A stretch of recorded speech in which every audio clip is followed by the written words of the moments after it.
The worst day of my life started out very nice. I got up at 5:30 and worked out. After I lifted, I ran 3 miles. It was very foggy, and I was the only one on the track. After the 3 miles, I cooled down by running the straights and walking the curves through 2 more. I went home and showered. By the time I got dressed for work, Sarah had my muffin and a glass of chocolate milk sitting on the bar. I kissed her and squeezed her up while I gulped the milk. She complained about wrinkling her and messing up her lipstick, but she melted against me. She still made my heart pound every time I saw her. At 31, she was more beautiful than she'd ever been. Her blonde hair was even lighter than it had ever been, almost white and hanging down to her butt. She had filled out nicely from the skinny kid I had taken to the prom when we were seniors. She was still only a little over 5 feet, but she proved that dynamite comes in small packages. She was a rising star at her law firm, and she was hitting her stride. After the birth of our girls, she had attracted a lot of attention on some high-profile corporate accounts, and they were talking about partner. She was making nearly as much as I was, and I was doing very well. I had just been promoted for the 5th time, and I was the head of the architectural department in a large company of engineers and architects. I kissed her again, grabbed my briefcase and muffin as I went out the door. "Have a great day, gorgeous," I waved. She blew me a kiss as she started up to get the girls ready for school. She went to work an hour after I did, and I had bedtime duty. My other baby was in the garage. I had only owned her about 6 months. She was a burnt orange Charger Hellcat. I've been driving Chargers since I was 16. My dad helped me buy a 1968 RT that's still parked under the shed. I got it out every now and again and drive it just to hear the sound of the big Hemi through those Flowmaster pipes. It wasn't nearly so quick as the Hellcat. I love hearing the Mustang and Camaro owners brag about their puny little toys. Just 2 days before, one of the engineers was bragging about his new Shelby GT350. Over 500 horsepower, he was trying to impress Maria in the next office. I smiled at the thought of the over 700 the Hellcat made. I actually loved all the new pony cars, but they weren't in the same universe as the Hellcat, Charger, or Challenger. Hot rod owners are a class of people I like, and we all have our own babies and like to needle the other guys. I had a great day at work. I finished the power plant our design team was working on at about 1:30 and took the rest of the afternoon off. I washed my baby. It was a beautiful afternoon, and I could see myself in the polish when I put her in the garage. Sarah texted me and told me she would be a little late. She was in a conference and would be home about 5. At 3:30, I was in the kitchen making chocolate chip cookies. I had 2 pans done and a plate sitting on the bar. I heard the door open and 2 little angel voices coming through the living room. 2 little blonde pixies set their backpacks down and flew across the kitchen to wrap themselves around me. Carmen and Camber, my babies, were home. They're identical twins and the cutest little bundles of joy on God's green earth. They have mom's hair, freckles, and big blue eyes, but they have my complexion. Sarah can tan, but I'm naturally olive-complected, and they got my skin tone. It was a contrast with their hair and those eyes. They were going to break hearts when they were older. At 8, they were just adorable. They fought like hornets, but only with each other and Sarah. They were just honey and silk with me, and they didn't allow anyone to say anything bad about the other one. Sarah had a kind of rough time dealing with the 2 of them. I know they loved their mother deeply, but any time she corrected one of them, the other one always took her sister's side, and they could argue as vociferously as their mother could. They outdid each other, telling me about their day. School had just been started a week, and they loved their new teacher. Miss Brooks was new to the district, and I had yet to meet her. She'd certainly made an impression on my girls. I fed them chocolate chip cookies and tall glasses of milk while listening to them with an idiot grin on my face. Yes, they were my angels, and they could do no wrong. They each ate 3 cookies and went upstairs to do their homework. Homework when they get home was my rule, and then we had the rest of the evening to do whatever we wanted. I took the last sheet of cookies out of the oven and put them on the platter. I heard Camber call me, and I started up the stairs. I felt something odd and realized my phone was vibrating. I took it out and I had a text. The number looked familiar, but it wasn't in my contacts. I checked it while I climbed the stairs. "You were one hot sexy babe today," I read. "I can't wait until tomorrow afternoon." While I appreciated the compliment, I had no idea who would send me such a text. Since I had no afternoon planned other than work, I figured someone punched in a wrong number. I decided to play a prank on whoever it was. "Thanks, babe," I wrote. "Remind me again about the time and place." I got a message right back. "You using Shell's phone? Make sure you delete this. Can't have Sheldon getting suspicious too soon." Our place, of course. I froze in place halfway into the girl's doorway. I'm Sheldon. Sheldon Clanton, and my phone number ends in 9. Sarah's is the same, but it ends in 8, and the girl's end in 7 and 6. Someone made a big mistake. I was numb, unable to move. Carmen glanced up at me. Daddy, we need help with these math prob. What's wrong, Daddy? Both girls stood up and stared at me. The look on my face must have shocked them. I shook the cobwebs out. Nothing, girls. It's just some bad news. Nothing to worry, my babies, I lied. Let's see that math. 5 minutes later, I heard the garage door go up. Sarah was home. I heard her walking around, and in a minute she poked her head in. What's for dinner? She asked. Hey, sweethearts. They bounced up and went to hug her. They came back and sat down, and Sarah came up and put her arms around my neck from behind. She nibbled on my ear. I'm going to grab a quick shower, she said. We finished the math, and I asked the Munchkins if they wanted to go out to Incredible Pizza. They were all over it, and by the time they got dressed in shorts and t-shirts, I was waiting in the car. Isn't Mom coming? Carmen asked. She's had a long day. I told them, let's let her rest.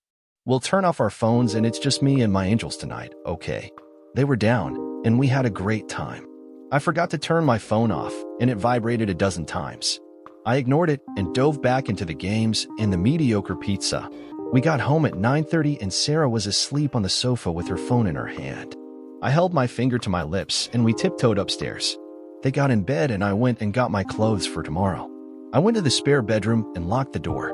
I lay awake until midnight, and I heard a soft knock on the door. Shell, what are you doing? I heard a stage whisper. Open the door. Where did you go? And why the hell is the door locked? Why are you in there? I didn't answer, and she knocked several times. She called my name a dozen times before she gave up. She obviously didn't want to wake the girls, and I heard her footsteps going down the hall toward our room. Well, it had been our room. I didn't know what it was now. I was up by 5:30, and I took my clothes.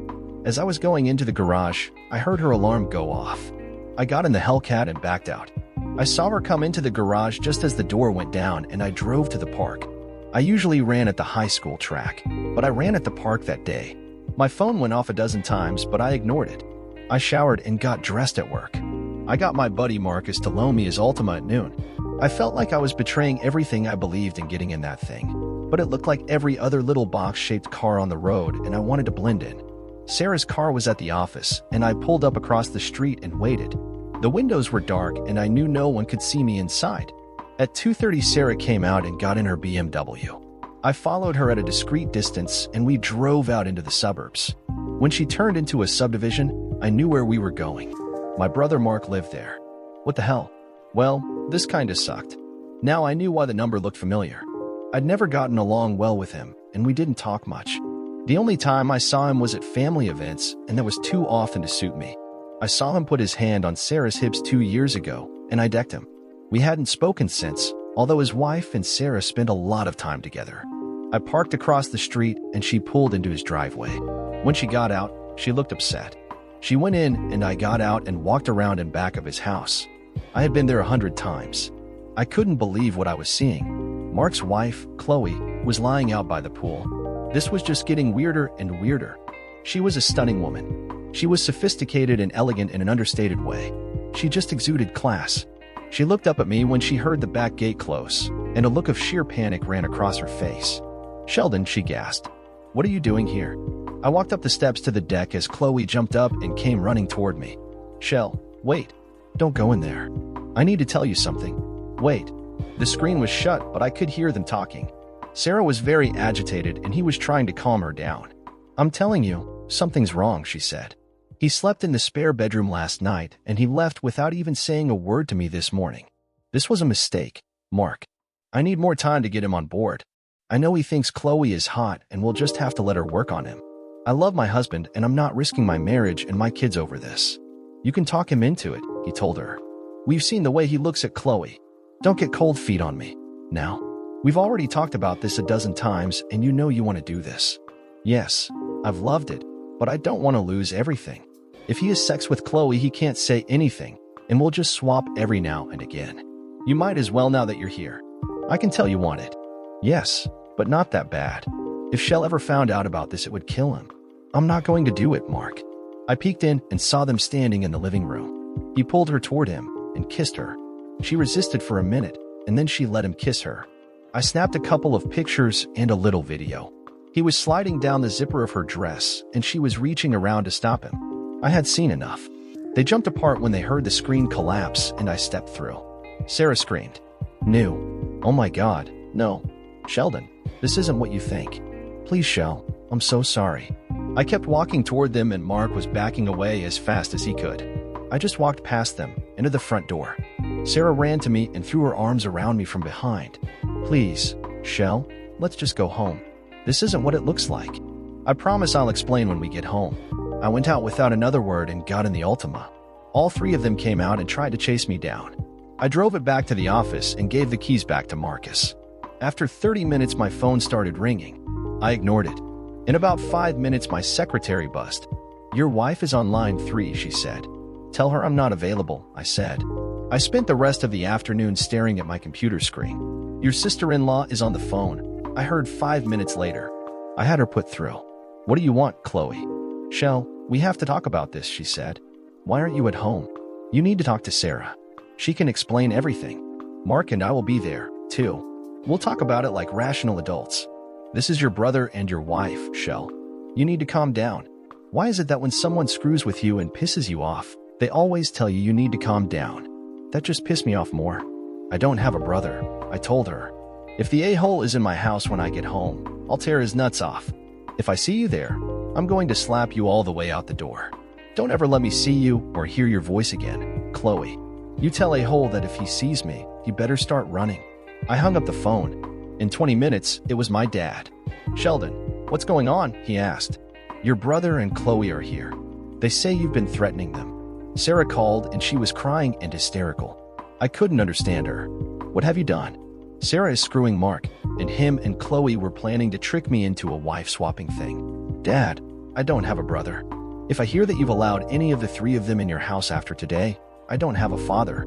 If Mom lets them in or either of you ever speak their names to me, I won't have a father or mother. Guess what? You raised the a-hole, and now you get to pick a side. Oh, yeah, you won't have grandchildren either. You can't talk to me like." He started to bluster, and I hung up. Maria came in and asked me something, but I didn't hear what she was saying. "Sheldon, I asked you a question," she said in a louder voice. I started. "Oh, sorry, Maria. What did you say?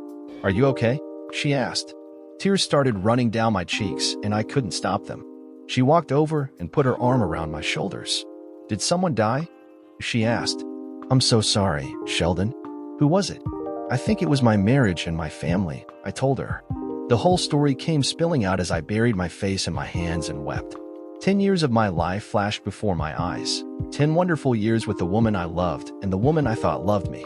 "Did she sleep with him?" she asked me. "I think so," I said. "She was going to do it again today. She thought I was onto them, and she wanted to call it off." "Why would she do this, Maria? I loved her with every cell in my body. I would have died for her. How could she do this to her girls? What did those 2 little girls ever do to deserve this?" "Sheldon, go home and talk to her," she said. "Find out the answers to those questions. You'll never rest easy until you do. Get out of here." I hugged her. "Thanks, Maria. You're a good friend. Please don't tell anyone about this." She looked hurt. "Jesus, Sheldon, how could you say that? You know I won't tell anyone." I apologized, and she hugged me again. "I know you're upset. Just go home and try to work this out." My phone had been going off ever since I got back to the office, and it rang on the way home until I turned it off. When I pulled into the garage, Sarah came running out. She stood beside the door, and I just sat there for a minute, collecting myself. She started beating on the window with her fist. "Sheldon, just get out and talk to me, please. I'm begging you. Just let me talk to you." I opened the door, and she tried to hug me. I pushed her away. I think she was shocked. I wasn't a violent man, and I'd never laid an angry finger on her in our lives. "Don't touch me, Sarah," I told her. "You make me feel like I need a shower." She burst into tears. "Okay, I won't. Please, Shell, just come inside and let me talk to you. You have until the girls get home," I told her. "When they get home, the talking is over and we pretend that everything is fine. Do you understand? They aren't involved, and if you upset them in any way, we're done." "That's not enough time," she wept. "Can we talk again after they go to bed?" "I don't know," I said. "It depends on what you say between now and when I go and pick them up." You have an hour and a half. Make the best of it. I will, she promised. Please, can we just go sit down? I followed her into the living room, and she sat on the sofa and patted a place beside her. I sat in the recliner across the coffee table. That made her cry again, and she put her hands over her face. I sat and waited. You're wasting time, I finally told her. She went and got a towel off the bar and wiped her face as she sat back down. She could hardly talk, she was crying so hard. I'm so sorry, Shell, she said. I made a huge mistake. I never thought you'd find out. I love you so much. Your love stinks like rotting tuna, and it's better you talk something that makes sense. I asked. Don't be like that, she begged. It sounds so cheap and dirty. It is cheap and dirty, I said. There's no way to wrap it up in a ribbon. That's what you were doing. You'd have done it today if I hadn't caught you. I never intended to have sex with him. It just happened. I'm so sorry, she cried harder. I don't know what I was thinking. I was a wild child before we got married, Shell. You know that. I met Mark before I did you. I slept with him a few times, and after he met Chloe, we still got together occasionally, all three of us. I know you think she's hot, Shell. I thought we four could. All I had to do was screw him. I finished for her. No, I just wanted us all to love one another. We could all be together. I was going to include you, I swear, Shell. You had a sex session set up this afternoon. No, I told him I wasn't going to do it. She wept. Yes, because you thought I knew. What if I hadn't known? I wasn't going to have sex with him. It doesn't matter. You did know. How did you know? What difference does it make? I yelled. You were going to screw that creepy a-hole. Do you know what that makes you, Sarah? Please, Shell. I'm sorry. I'm so sorry. I don't know what I was thinking. I didn't think it was going to turn out like this. It doesn't have to be ugly like this. It can be fun. I'll still be with you. You can have sex with Chloe. I felt the bile rise up in my throat, and I ran to the bathroom and puked. I heaved for a minute, and she tried to give me a washcloth and pet me. I pushed her away and rinsed my mouth out. We went back and sat down. Do you hear what you just said? I asked. It can be fun. The next thing you're going to say was, it was just sex. Jesus Christ, Sarah. Do you know what a stupid cliche you've become? That makes me want to slap the shit out of you. Yes, slap me, Shell. I won't say a word. I deserve for you to slap me. Punish me. Do anything you want. Please, just forgive me. I didn't think you'd find out. I never thought about how much this would hurt you until I thought you knew. When you left last night with the girls, I knew something was wrong, and then when you wouldn't sleep in our bed, I just knew you were hurting so badly. I knew you had found out. I wanted to tell you and apologize, but you wouldn't let me in. I got up early so I could tell you and beg you to forgive me, but you left before I had a chance. I should have waited until... Please, Shell, I'm begging you. Do you still love me? Damn you, Sarah. How can you ask me that after what you did? I loved you yesterday morning and last week and for the last 10 years. That didn't stop you, did it? How in the hell do you expect me to trust you after this? How do you expect me to believe anything you say? I don't know, she wept. I'll win back your trust. I'll prove you can believe me. I'll do anything. Just tell me what you want me to do. Do you want to have sex with Chloe or someone else? I won't say anything. Please just let me earn back a chance. I'm so sorry. I'm so sorry. It was a mistake. Haven't you ever made a mistake? Yes, I've made lots of mistakes. I make mistakes every day, I said. I forgot to pay the cable bill last week. I spilled paint on the garage floor. I didn't forget I was married, and neither did you. This wasn't a mistake. This was a treachery. A mistake would be if you thought he was me. I don't know how to get over this, Sarah. You tell me how I get over this. I don't know, she cried. I'll do anything, though. We can get help. I'll go to counseling. I'll wear a bracelet. I'll quit my job. I'm desperate, Shell. I never wanted to hurt you. I don't want to lose the girls over this. Please, give me a chance to fix this. My God, the girls, I said. I've got to go and get them. Clean up, Sarah. If you aren't under control by the time I get back, I swear to God I'll kick you out of this house. Not a hint, do you understand? Yes, I'll take a bath. I'll be good, I promise. Can we talk again after they go to bed? You can't promise me shit, Sarah. Don't you make any promises to me, I shouted. You threw away the only promise that matters, forsaking all others. Do you remember that promise? She just collapsed. Yes, I'm so sorry. I did forget. Shell, can we talk later? Yes, we can. I'm going now. Get your head on straight, Sarah. I was 10 minutes late to get the girls. When I pulled up at the school, I saw them sitting on a bench in front of the school. There was a woman sitting between them with her arms around them. She was a young woman of uncertain ethnicity, maybe Hispanic and black. She looked like she was in her middle 20s. As I got closer, the full impact struck me. This woman was drop-dead gorgeous. She looked tall and slender, and she had the biggest, warmest brown eyes I'd ever seen. There were flecks of gold in those eyes, and a mop of glossy curls on top of her head framed one of the most beautiful faces I'd ever seen. Her skin was a light coffee color, and it was flawless. She smiled as I approached, and her face lit up like a lighthouse. Her teeth flashed, and she nudged the girls. They looked up and saw me coming. They jumped up and flew across the grass, and I was deluged with an avalanche of little girl. "You're late, Daddy," Camber said. "I'm sorry, baby," I told her. I lost track of the time. "It won't happen again." "It's okay," Carmen said. Miss Brooks stayed with us. She rose to her feet off the bench, and I was mesmerized as she came and offered me her hand. "Mr. Clanton? I'm Carly Brooks," she said. "I love your girls. I'm so lucky to have them in my room." "Sheldon," I took her hand. She had long, slender fingers, and they felt cool and soft in my hand. I realized I was holding on too long, and I sheepishly dropped her hand. "Thank you so much for waiting with them." "I'm very sorry, Miss Brooks." I could hardly speak. This woman was a walking wet dream. She had on a white blouse, and the first 2 buttons were undone. There was an acre of smooth brown cleavage in there. Her melons were just so fantastic it was almost impossible to look at her face. She breathed, and I could see the jiggle and sway of those gorgeous breasts. She noticed my confusion, and I swear 2 little bumps popped up on the ends of those mountains. "Carly," she corrected me. "Sheldon, do you think I could talk to you for a minute?" "Girls, could you wait in the car for a minute?" I asked. "Just for a minute?" They hugged their teacher and went off to the car holding hands. She smiled after them. "I hope you're very proud of them," she said. "They're the sweetest kids in this school. That's why I wanted to talk to you." They were upset this morning. They told me their mother was crying this morning and that she cried all the way to school until she dropped them off. "Is everything okay at home? Has there been a death in the family or something?" I swore to myself. "No, Carly, everything's not okay. It will be, and I'll make sure this never happens again. Their mother and I are having a big rough spot. I'll make sure to keep them out of it." "I'm very sorry. Is it something you can talk to me about?" she asked. "I'm a good listener, and I'd do anything for those little girls." "Thanks, but I can't talk now," I told her. "It's too painful, and I don't know where this is going yet. I appreciate it, though. Maybe when it's all smoother I'll tell you, but it hurts too much now." Her hand came out, and her fingers gently caressed my jawline. I realized that she was very tall.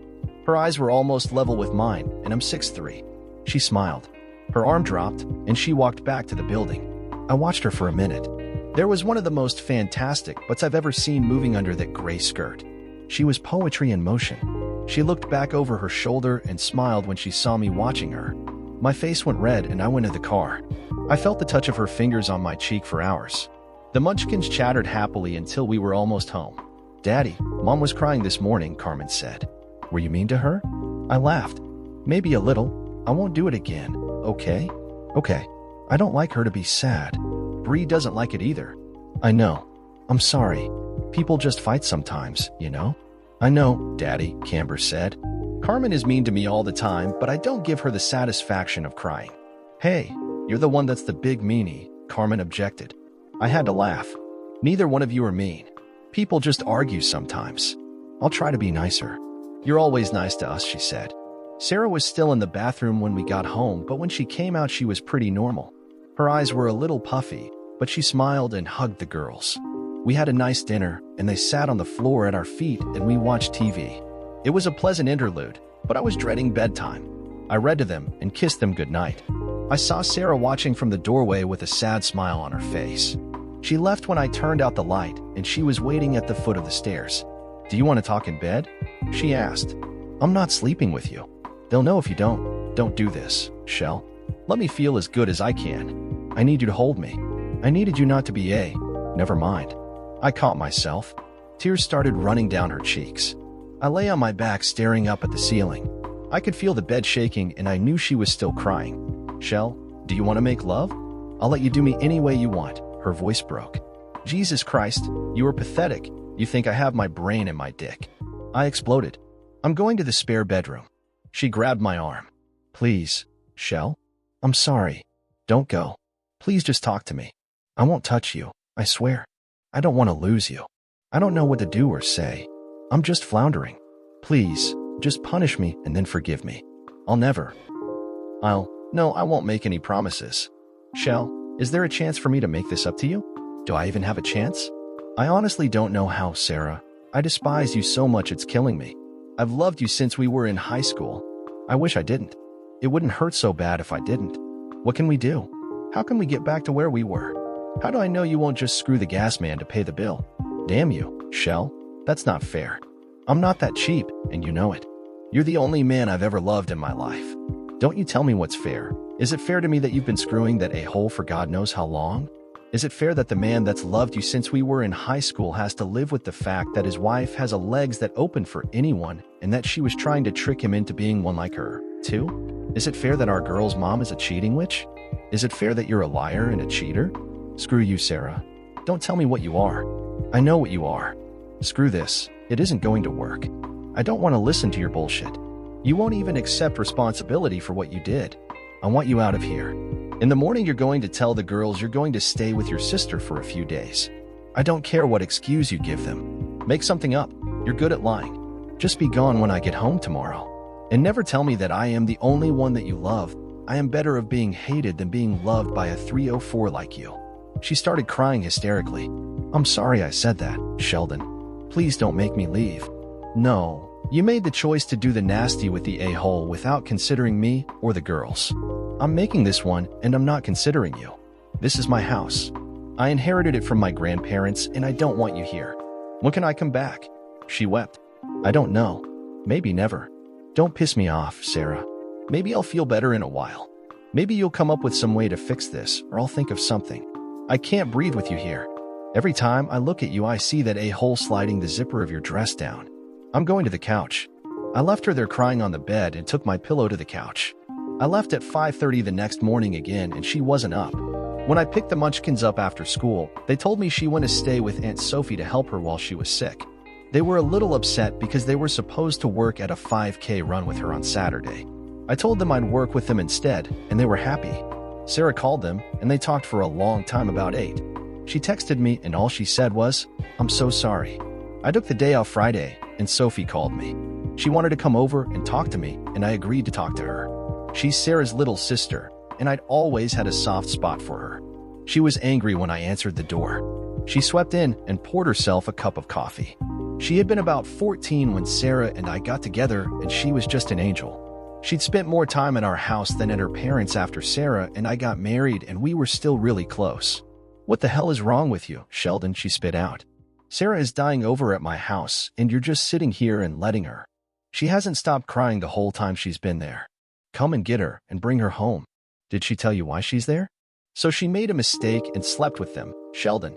So she flashed him her titties, and he felt her up, and they did the dirty. You forgave her the last time. What's the big deal? I couldn't believe my ears. What the hell are you talking about the last time? I said. I felt very calm. Her eyes got big, and she put her hand over her mouth. Oh my God, she gasped. She never told you, did she? Sophie, tell me what the hell you're talking about, I said. No, I'm going to let her tell you. She promised me she would, and she told me she had, and you had forgiven her. That's all I'm going to say. I'm sorry, Shell. I didn't know what the hell I was talking about. I came over here half-cocked, and I apologize. I'm going to talk to her. She kissed my cheek, and she hadn't been gone 10 minutes when the doorbell rang. It was John and Alicia, Sarah's parents. This wasn't going to be pretty. I invited them in, and we sat at the bar drinking coffee. We're very disappointed in you, Sheldon, Alicia started. You're disappointed in me? Or in Sarah? I asked. You kicked her out of the house. Why would we be disappointed in her? Did she tell you why? I asked. We haven't seen her. Why don't you tell us why? Listen, I love you both, but I'm not telling you anything. If you want to know, ask her. In the meantime, maybe you better do a little fact-checking before you're disappointed in anyone. Now, you're welcome here anytime. You can see the girls anytime, but don't come back here to have this talk with me again. Find out what's going on, and then we'll talk one time. It's over after that. This really isn't any of your business. Now, I have some things to do, so I need to get going. Finish your coffee. Wait till the girls get home. Whatever, but I've got to get going. I left them there with their mouths open. When I got in the Hellcat, my mind was whirling. The conversation with Sophie had left me reeling, and it had just been delayed by John and Alicia coming over. Obviously, there had been another incident, and Sophie knew about it. Sarah had promised her that she would tell me about it, but she hadn't. This put things in an even worse light. Now, what was I going to do? Driving my baby always gave me at least a temporary peace, and I got on the interstate heading north. There wasn't much traffic, and I opened the Hemi up a little. I glanced down, and I was doing 85. It felt good. I looked in the rearview mirror, and there was a new yellow Mustang GT behind me. He was way too close for the speed we were going, and it pissed me off. I put my foot down, and that big Hemi howled. The supercharger whined up, and I took off like I'd been launched. That engine burns 1.5 gallons of gas per minute at full throttle, and the 650 foot-pounds of torque twisted those wheels like a freight train. The Mustang began to fall back immediately. It hung in there until we passed 120, but when I got to 150, it was just a yellow dot back there. I pulled off at the next exit. I needed gas, and there was a convenience store there. I pulled up to the pump and swiped my credit card. I heard a pretty sweet-sounding engine pull up on the other side of the pumps, but I didn't pay much attention. "Sheldon, is that you?" I heard a woman's voice call. I looked back, and that yellow Mustang was sitting there. Carly Brooks was getting out. She walked down the pumps toward me. She had on a button-up shirt and jeans. I noticed she had on white flip-flops, and her toenails were painted the same yellow as her car. She just looked jaw-dropping. "Miss Brooks, why aren't you teaching my daughters how to conjugate verbs?" I laughed. She walked up close and leaned against a column. "I took a personal day," she said. "I thought that was your car that blew by me back there. I tried to catch you and wave." "Jesus, that thing's hot." "I didn't know you were a car girl," I said. "That's a pretty pony you've got there. Is it stock?" "No, I've put a lot of work into it. I can't believe how you just walked off and left me like that." "This is the baddest muscle car ever built," I told her. "I like the Mustang, though. What are you doing out here?" "I live here. How about you?" "Just trying to blow off some steam," I told her. "That rough patch I told you about just turned into a mountain, and I just needed to clear some fog out of my brain." "Well, driving as fast as we were could have landed us both in jail," she laughed. "How about me buying you a cup of coffee and you blow some of that fog my way?" "Miss Brooks, I don't think you want to hear about my problems," I told her. "I told you to call me Carly," she said. "Come on, there's a Starbucks down the street. I'll tell you a story and you can tell me one." "Okay." I agreed and pumped her gas for her. I followed her and we went in. I ordered my usual triple espresso and she got some kind of latte with lots of foam. She took a sip and looked up at me. I couldn't help laughing. "I have a mustache, don't I?" She grinned. "Yep." I cleaned it off with a napkin. Her huge brown eyes held a peculiar look. "What's going on with you? Why were you driving so fast?"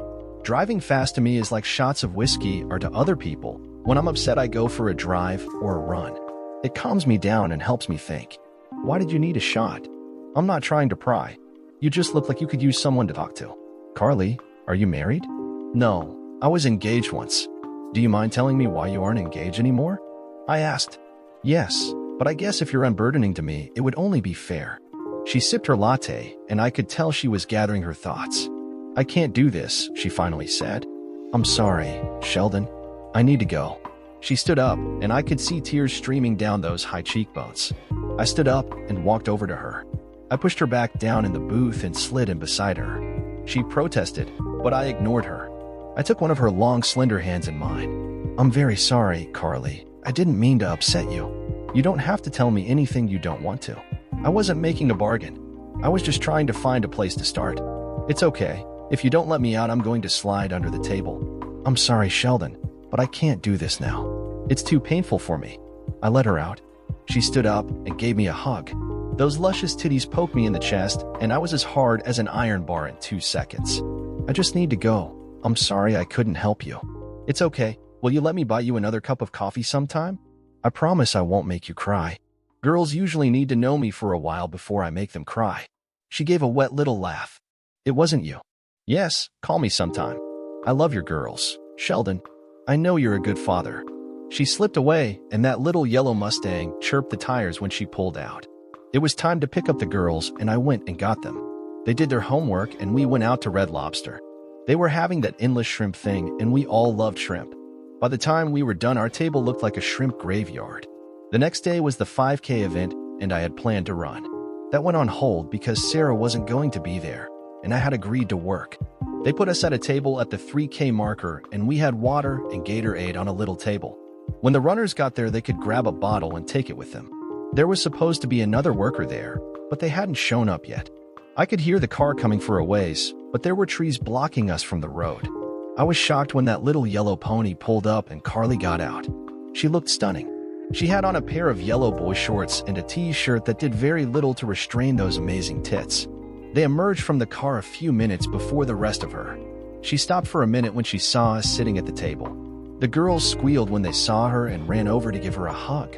They took her hands and led her over. I could tell she was uncomfortable. "Hey, Carly," I greeted her. "How did we get this lucky?" She smiled and relaxed. "The reward of virtue," she smiled. We all chatted happily for a while and I heard a vehicle coming. It was a huge Ford pickup. You know, the ones that guys get to advertise the size of their meat, or lack thereof. This was a giant one, so the owner must have had a giant tool. The door must have been 5 feet off the ground. I recognized it. It belonged to the baseball coach. He was this aging high school sports hero. Everyone knows the type. His glory days as the star athlete back 15 years ago had set him up in his own mind as God's gift to the earth, and to women in particular. He had a shaved head, and he was about 6 feet tall. He worked out, you could tell, and he walked with his arms nearly parallel to the ground, so everyone could tell how strong he was.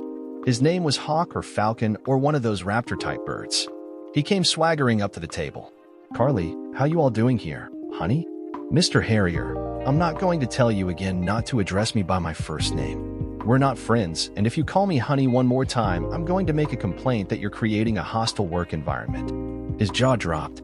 "You some kind of a dyke." He was very angry. Of course, that could be the only possible explanation for any woman not dropping to her knees in front of him. "Your wife certainly didn't complain when I was licking her," Carly said. "She thought my tongue was bigger than your meat." The girls gasped, and he actually drew his hand back. I stood up, and he got a look at me. He probably had me by 20 pounds in 10 years, but he was a bully, and bullies really don't want to find any surprises. He didn't know me, so he went back and got in his truck. "Girls, I'm so sorry I spoke like that," she said. "That man has been pestering me ever since I came here, and I was sick of it.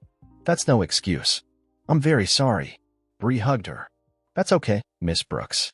We don't like him anyway. He watches all the young girls on his track team. He's a creeper." Carly looked at me, and we both burst out laughing. "Remind me not to piss you off," I told her. "You've got a mean streak there, Carly."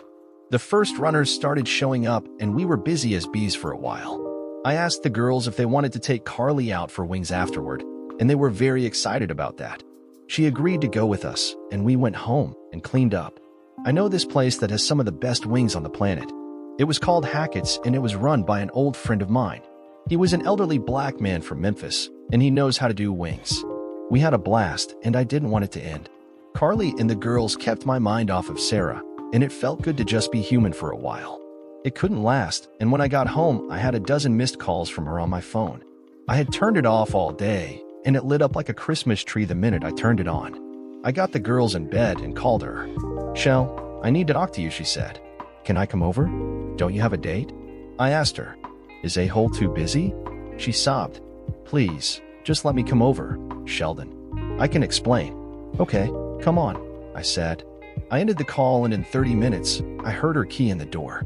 I thought mean thoughts about changing the locks. When she came in, she looked like a wreck. She tried to hug me, but I put out my hand and fended her off. "Sarah, I swear to God, if you touch me, I'm going to puke on you," I told her. She was immediately crying, and she went over and sat down. "Can I just talk to you?" she wept. "Let me just get it out." I sat across the table from her again. She stared at the floor. I know what Sophie said. Her voice was so quiet I could hardly hear her. "So you decided to come clean?" I asked her. "Yes. I didn't want to tell you before. I thought you'd hate me." She caught me. "Shell?" She threatened to tell you if I didn't. I told her I would, but I couldn't. You were so happy, and I couldn't bear to think about how it would make you feel. It was just, no, I won't say it. I was drunk. We were at the girls' Christmas party at school one night. The kids had all gone home, and you went with them. We started drinking. You know how it is at those Catholic school things. Even Father Peter was tipsy. Mark and Chloe were there. I just started to talk to him. He just kept telling me how hot I was. "Do Do you know how long it's been since anyone besides you told me that? I feel like I'm getting old, Shell. My boobs are sagging a little and my bum isn't quite as firm as it used to be. I grow hair in unusual places and I don't think I'm as pretty as I used to be. Do you know how many men have hit on me over the years? I like for men to think I'm hot. I've danced with them and they tried to feel me up. I would let them sometimes. I always knew that at the end of the night I was going home to you and you were going to have sex with me until I walked funny. It just made me feel good to know that men wanted in my pants. They were never going to get there, but it made me feel good knowing they wanted to. Barbara Jansen was there. You remember her? She was a freshman when we were seniors. She was a pretty little blonde thing that always thought she was something special. She married one of the teachers at the girls' school. She said something to me about looking old. I was drunk, and it really hurt my feelings. Then Mark came over and asked me if I wanted to dance. He was as charming and handsome as ever, and he kept telling me how hot I was. He kept telling me how good it was back in school. I was as drunk as hell, and I let him talk me into going outside on the porch in the back. It was so stupid, but I was just feeling very vulnerable. I gave him a BJ, Shell. I'm so sorry. I felt disgusted with myself after I did it. I just couldn't believe I was the kind of person that would do something like that. I let him feel me up, and I gave him a BJ. I didn't have sex with Sheldon. I just wanted to pay that witch back by showing her I could take a hunky man if I wanted to. I'm so sorry. Sophie came out on the porch with her date and caught me. She threatened to tell you. She called me all sorts of names and told me I was nuts for messing around on you. She said if I told you she wouldn't mention it. I couldn't tell you. I was so ashamed and I was so afraid that you would leave me. I told her that I told you, and you had forgiven me. I wish I had told you. That's when it all started again. I screwed up, Shell. I'm a stupid witch and I messed up. I'm very sorry. I hate myself, and if I've made you hate me, I don't know how I'll live with myself. I've never loved anyone but you. I never will. Please, Shell, don't hate me. Please forgive me. I swear to God that if you let me make this up to you, I'll work like a slave to do it. I'll do anything you say. Please don't leave me. Please don't take my girls away from me.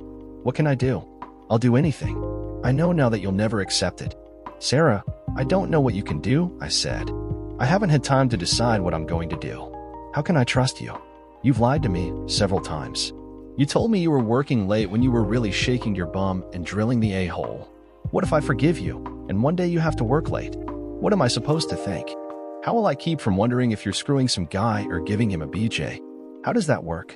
She was crying uncontrollably. I don't know, Shell. I only know I love you and the girls, and I see what I've done. I see how my stupidity has damaged us and our family. I don't want sex anymore with anyone besides you, Shell. I've just been insane. You're an amazing lover, but I just got so horny thinking about what we did back then. It should be easy for me. I've got the message. What do you want to do? Do you still love me? That's the problem, Sarah. I do still love you. I'm just not sure you ever loved me. I'm not sure I believe you about anything. No, I'm sure I don't. I have to assume everything you tell me is a lie. Are you coming clean with me here?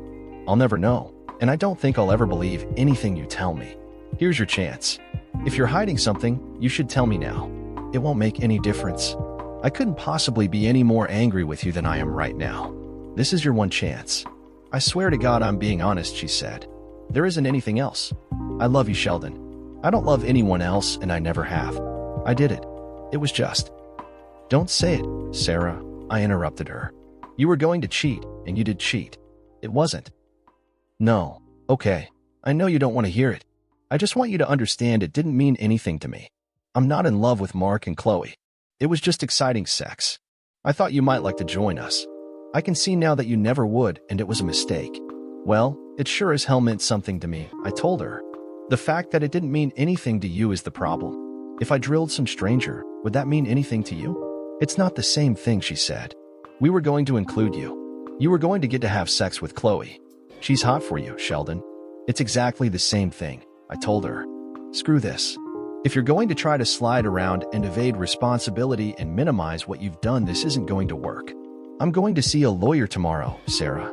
I suggest you do the same. Why? She asked. Why do I need to see a lawyer? When I file for divorce, you'll need one, I told her. She gave a little screech and collapsed. I didn't say anything, and she wept for about 5 minutes before she could speak. I don't want a divorce, she sobbed. Please, Shell, why do you want a divorce? I told you I'd do anything. You won't even step up and accept how badly you messed up, I told her. You're trying to make excuses and minimize your cheating like it wasn't anything. No, I'm not, she protested. I see how badly this has hurt you, and I'm so sorry. I'm just trying to get you to understand that I love only you. They didn't mean anything to me. You're my man. So, you were willing to screw me over for people that didn't mean anything to you? Is that what you're telling me? Is that supposed to reassure me? I don't know what I'm saying, she wept. I'll say anything you want me to. I'm just trying to say something to get another chance to get you to forgive me. Tell me what you want me to say. How about, I'm sorry, Sheldon. I screwed up, and it will never happen again. Yes, I am sorry. I screwed up, and I won't do it again. Can I please come back home, Shell? I'm dying without you. It's killing me that I can't be around the girls. I'll do anything. I'll sleep in the spare bedroom. I'll be your slave. I'll cook and clean, and you can use me any way you want to. You can have girlfriends or whatever you need to get over this. I actually might, I told her. Do you know that I met someone I'm very interested in? I was afraid of that, she said. Go on a date with her. Bring her over here and I'll cook for you. I'm as serious as I can be, Shell. I'll do anything to be part of your life. I'll serve the dinner and treat her nice, if that's what you want. I just want to live with you and the girls. If you want to have sex with me, we'll just be sex buddies. Just give me a chance to win you back. I'll never have another man for as long as I live. If you need to get revenge or punish me, I know I deserve it. I'll take my lumps and I'll never complain. Just give me a chance. Let me think about it, I told her.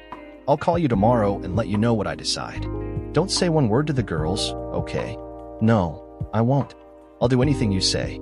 Thank you for talking to me, Sheldon. I know I don't even deserve that. You're a good man, and I'm taking advantage of you. I'm sorry, but I can't help it. I'm dying inside being apart from my family. Maybe you should have thought of that. No, forget that. I won't beat you up, I said. I need you to talk to some people, Sarah. Pastors or rabbis or counselors or something. I don't think you have the right moral compass. Will you do that? Yes, I'll do anything, she said. She left, and I lay awake most of the night thinking. I didn't want her back. The idea that she couldn't take what she had done seriously, that it didn't mean anything to her screwed with my head. How could I take her back when she didn't even see anything wrong with what she did? The only thing she regretted was hurting me and nearly losing her family. That was so messed up on so many levels I didn't know where to start. The problem was the girls. How could I destroy my babies' lives by kicking their mother to the curb? I drifted off to sleep still confused about what I should do. I got some clarity in the morning. The girls loved their mother, and she was a wonderful mom. They didn't deserve any of this, and I needed to make their lives as good as possible. I was certain that living with a cheating 304 wasn't good for them. I called into work and got the day off. When the girls got up, I told them I was taking them out of school so we could talk. It was the most difficult talk of my life. I didn't tell them that their mother was a cheating 304. I just told them that we had some issues that we needed to work out. She wouldn't be living with us, and we were trying to work on our problems. They cried like someone had died. At first, they accused me of ruining everything, but when I told them I hadn't done anything, they figured it out. Did Mom do something bad? Camber asked. Daddy, did she cheat on you? I'm not going to tell you anything bad about your mother, I told them. She loves you very much, and you shouldn't blame her for anything. This has nothing to do with you girls. You're the best girls I could ever imagine, and we both love you with all our hearts. Just give me a chance to work this out, okay? They reluctantly agreed, and we talked for a long time. I called Sarah, and we met for lunch. She was distraught when I told her I needed some space. I get angry every time I look at you, Sarah, I told her. You need to stay away from me. I've decided that I can never forget what you did. You may have cost me any relationship I have with any of my family. I'm divorcing you, Sarah. I'll let you see the girls anytime you want to. We have a prenuptial agreement that if either of us ever cheated, the innocent party keeps the house. You won't be hurting for money. I'll make sure of that.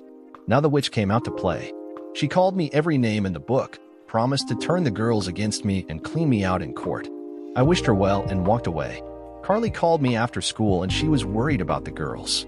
She noticed that they weren't at school and she was very concerned. I promised her that they were okay, and she asked me if she could come over Saturday and talk to me. There was a car event on Saturday and I was planning to drive in it. I asked her to go and she agreed. Sarah picked the girls up in the morning and I went to pick up Carly. She was as gorgeous as ever. She had the tightest jeans on I had ever seen, and the sight of her bum jiggling in those jeans was enough to give a dead man a hard-on. Her big tits swaying under her button-up shirt, plainly without a bra to restrain them, made it hard for me to speak. I felt like my throat was dry all the time. We had a 50-mile drive, and we talked a lot. She finally broke down and told me her story. She had been engaged to a businessman in the town where she grew up. They met in high school and fell in love. She was so happy she thought she must have missed some obvious signs, because she had caught her fiancé in the cloakroom with one of her bridesmaids at the wedding. She left without ever saying a word to anyone and just drove away. She had never contacted anyone in her hometown again. She wound up in our town and got a job teaching in the school where the girls went. She was obviously upset, and the memories still fresh and painful to her. I knew exactly how she felt. I told her what was going on with Sarah and me. Her eyes were filled with tears when I got through talking, and mine were a little misty too. She leaned over and put her head on my shoulder. Her hair was just a big mop. There were all these curls that were about a foot long, and they stuck up every which way. It was the sexiest thing I'd ever seen. My phone buzzed after we got to the show, and it was Mom. "Sheldon, we need to sit down and talk. I'm calling a family meeting. Gail and Helen are driving down, and we'll meet here at the house." "Is A-hole going to be there?" I asked. "Your brother has some things he needs to tell you. I told you what was going to happen. Don't call me again." Ex-mom. "Sheldon, don't be like that," she begged. "Okay, he won't be there. Will you come?" "Hold on a minute," I told her. Carly was trying to get my attention. "Talk to them, Sheldon. It's the only way to move on." "Have you talked to your family?" I asked her. She grinned ruefully. "No, but I know I should, and so should you." "Okay, Mom. When is this meeting?" I asked. "Dinner tonight at 6. "No dinner. I'll be there at 7:30. I ended the call. I had a good time with Carly, and she held my hand while we checked out the cars. We talked quite a bit on the way home, and I asked her if she would come over afterward so I could fill her in. She promised, and I dropped her off at her place. I was dreading the hell out of this.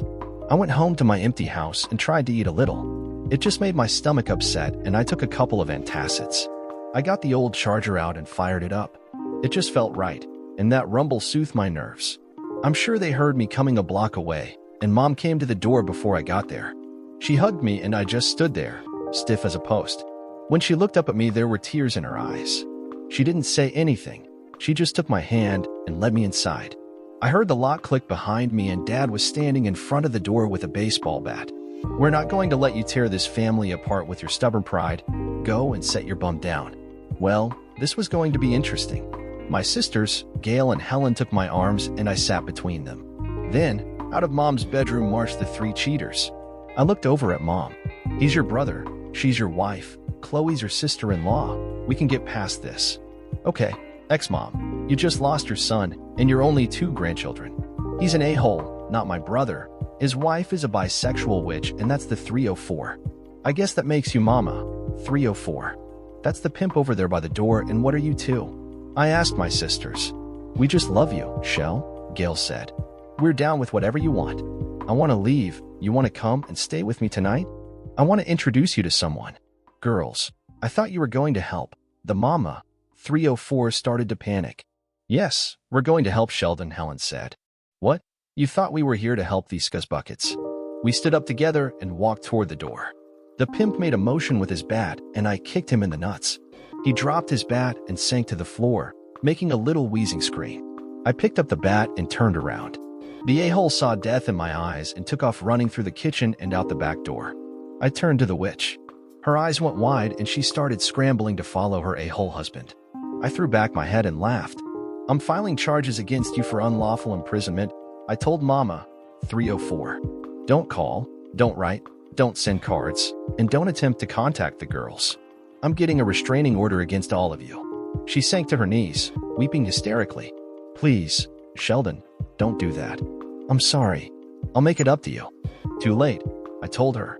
"You had your chance. You picked a side. Good luck with the rest of your life. Too bad you're going to spend it with people who cheat on their spouses. The restraining order is going to be for you too," I told the 304.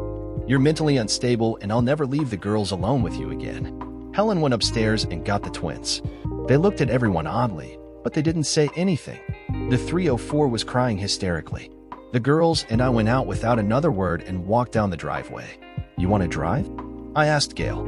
I tossed her the keys. She squealed in excitement. "Really, Shell? I always wanted to, but you never would let me."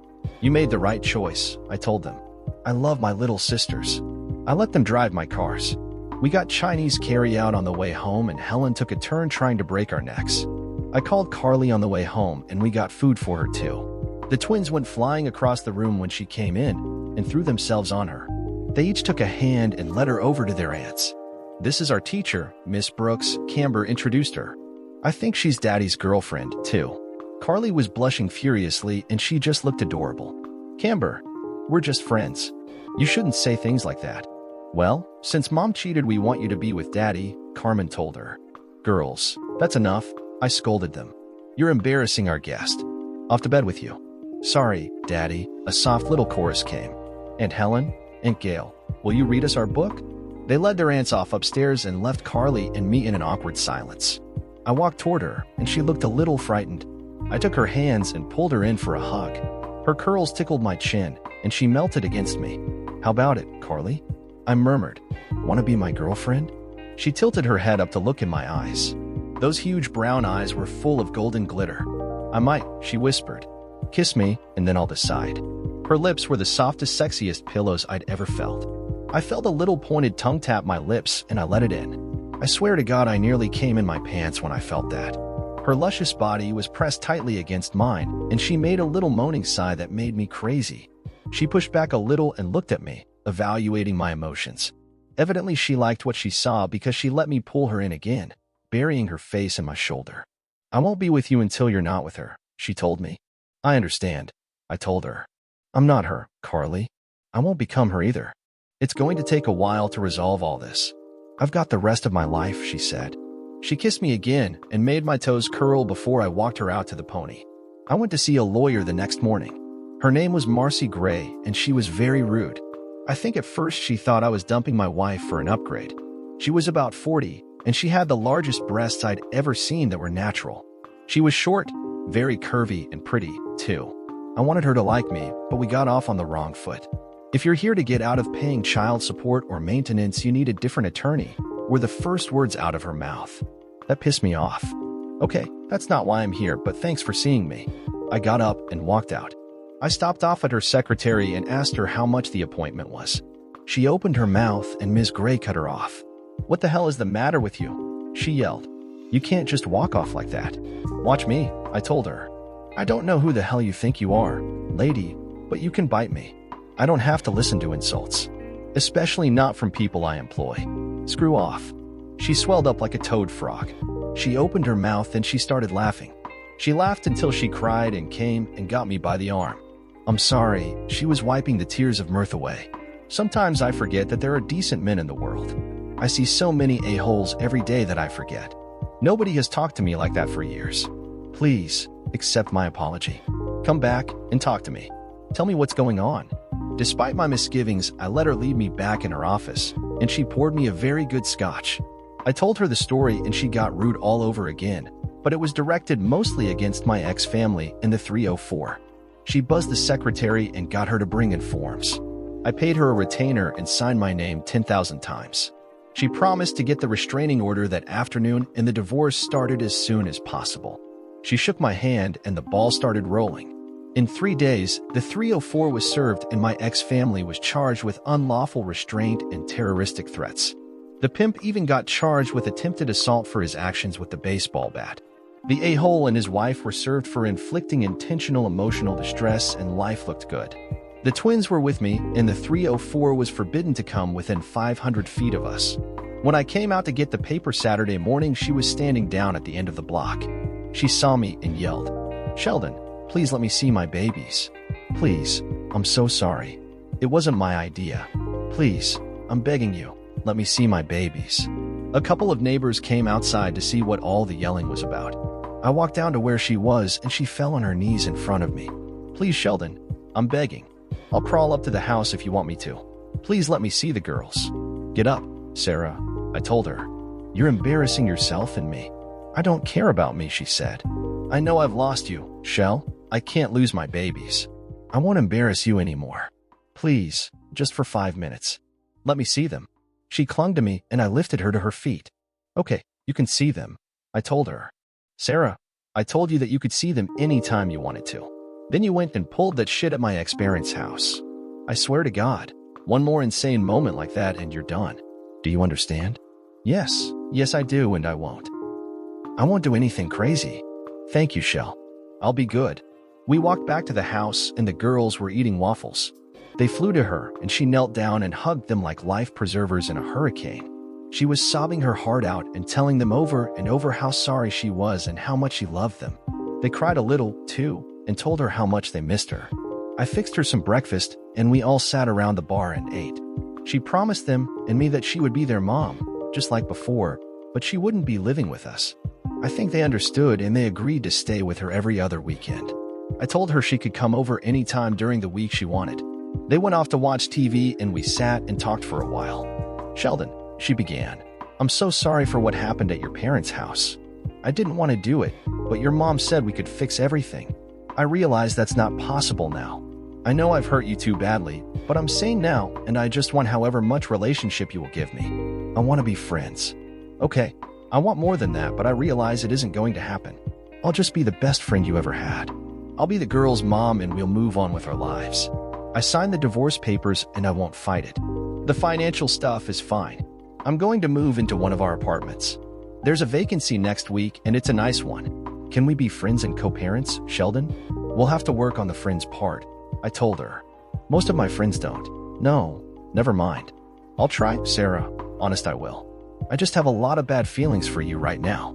I'm sure time will heal a lot of that and we'll get along just fine. Just so you know, I'm not getting back together with you, Sarah. If you've really given that up, then I'm sure we'll be fine. The first time you go on a date, you come and tell me about it, and then I'll believe you about moving on. We'll start working on being friends then, okay? There were tears in her eyes, but she nodded and hugged me. I felt sorry for her, but it wasn't on me. I offered to take her home, but she told me she was parked down the street. At the door, she turned and looked back. I'm sorry, she said. I know, I told her. Me, too. Don't keep apologizing, Sarah. I believe you. Let's just move on. I forgive you. I'm still mad, but I'll get over it. Okay? She smiled and nodded, and she was gone. She came over Monday and Wednesday, and on Friday, I let the girls go out to eat with her. We seemed to be settling into a routine and things were looking up. Marcy Gray called me the next week, and she said the lawyer for my ex-family had talked with her and wanted to set up a meeting. I declined, but she said it was in everyone's best interests, so I went. My only condition was that the a-hole not be there. Everyone agreed, and we sat around Marcy's conference table. They were all very penitent and full of remorse. They wanted me to drop the charges against them, and they were willing to do nearly anything to make that happen. I told them that if they signed agreements to never contact or speak to me again, to agree to never speak to or contact the girls again, and that if the pimp would let me kick him in the nuts again, I would drop the charges except the ones against the a-hole. Marcy got quite a kick, pun intended, out of that, and they agreed to all of the conditions except the last one. Chloe and Mom agreed, but for some reason the pimp was reluctant. I guess he needed to be holding a baseball bat to feel comfortable having his scrotum crushed. Mom threatened to kick him herself, and he finally agreed. Macy was choking, and I told him I wasn't going to do it right away, but he should be ready. They signed the papers and fled out. As soon as the door closed, Marcy burst into an insane fit of giggling. I told her a woman with her breast size shouldn't giggle like that, and she ran off to the bathroom. When she came back, she was composed until she saw me, and that set her off again. Sheldon, you're such an idiot, she gasped. You nearly made me pee my pants. You know I couldn't put that in the papers, right? I chuckled. Well, yes, but I love the thought of him worrying about whether today is the day I'm coming to collect. You're a hard skunk, dude. She finally settled down. Are you going to stick to this? You have no idea what I put up with for the a-hole down through the years, I told her. He stole my toys, caused me more trouble than you can ever believe, and it was all okay with him because he was the baby. Jesus Christ, Marcy, he screwed my wife, and they were okay with that. It was my stubborn pride that was the problem. I'm done with them. I hope they all die lonely and in misery. I don't guess I blame you, she said. The divorce is final in 60 days. What are you going to do then? Move on, I told her. I've got a couple of plans. I even have a few plans for the a-hole. She looked askance at me. You aren't going to need a criminal defense lawyer, are you? God, I hope not, I said. Are you any good? I practice family law, she said. I'll bail you out, but I'd have to recommend a colleague if you're charged with a crime. I didn't expect to be charged. The a-hole was coming out of a bar one night and 3 masked men jumped him and dragged him into an alley. They beat the hell out of him, paying special attention to his genital area. The police report said they kept asking him a question over and over and he couldn't understand it. It was, "What's the frequency, Kenneth?" I guess they thought he was Dan Rather. He said he didn't know any Kenneth and he had no idea who they were or what the frequency might be. I was with Sarah and the girls at the time and I was never questioned. After he got out of the hospital, he was at home while Chloe was out of town and there was a home invasion. He was beaten again by 4 guys this time. The question was different. They kept asking him why he wasn't wearing the regulation socks. He had no idea what the regulation socks were supposed to be, so they played ping pong with his balls. I was out on a date with Carly. A month later, he was ambushed in the parking garage at work. He was unable to determine the number of his assailants, but they inquired about the frequency and disapproved of his sock choice again.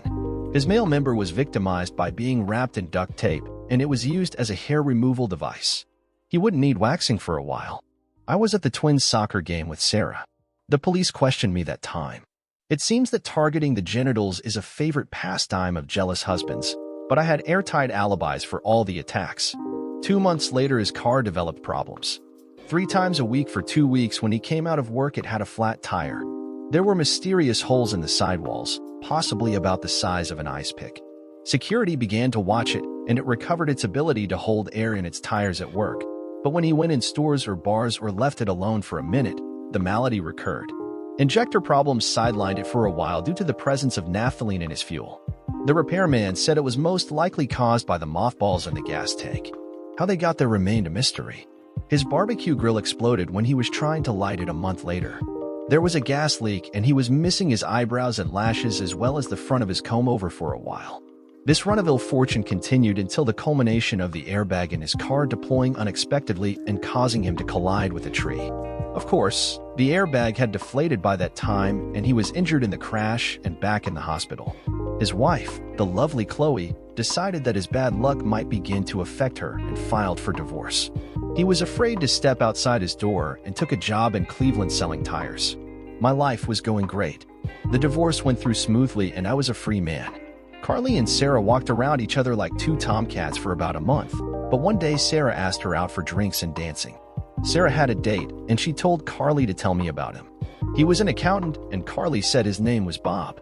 She thought he seemed like a nice guy and he was pretty good looking too. The girls got along pretty good and the tension eased around the house when they were there at the same time. After the date, I started asking Sarah to lunch about once a week and we started being pretty good friends again.